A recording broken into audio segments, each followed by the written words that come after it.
కాదు, ఏది శాస్త్రం కాదేమో. కోపమో శాస్త్రం కాదు, ప్రేమ శాస్త్రం కాదా? మానవ జీవితంలో సహజం కదా. ఇప్పుడు భార్యాభర్తల గొడవలు ఉంటాయి, తండ్రి బిడ్డల గొడవలు ఉంటాయి. ఆ క్షణంలో ఆవేశం వచ్చి తిట్టుకుంటారు, ఆ తర్వాత కామన్ గా మాట్లాడుకుంటారు. వీళ్ళదంతే, అంత మించి ఏం లేదు. అంత మించి ఇన్ని భయంకరమైన కుట్రదారుగా చూడాల్సిన అంశం అయితే ఏం లేదు. ప్రాక్టికల్ గా ఇతనికి మహా ఎమోషనల్.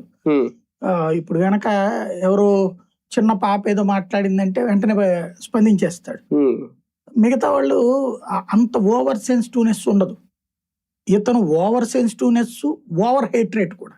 తను కక్ష కడితే ఇక రోజు మనకి చిన్నపిల్లలు గనక స్కూల్లో మాట్లాడుకోకూడదు అంటారు చూడండి, ఆ టైప్ లోనే ఉంటది. జగన్ మీద అంత కక్ష ఉంది, అదే సమయంలో చంద్రబాబు మీద ప్రేమ ఉంటది, మోడీ మీద ప్రేమ ఉంటది. రేపొద్దున ఒకవేళ కనుక బీజేపీ రేపొద్దున పొత్తు వేరే కాదనుకుని ఇండివిజువల్ గా పోటీ చేసింది అనుకోండి, అప్పుడు బీజేపీ నిలదీస్తాడు మళ్ళీ.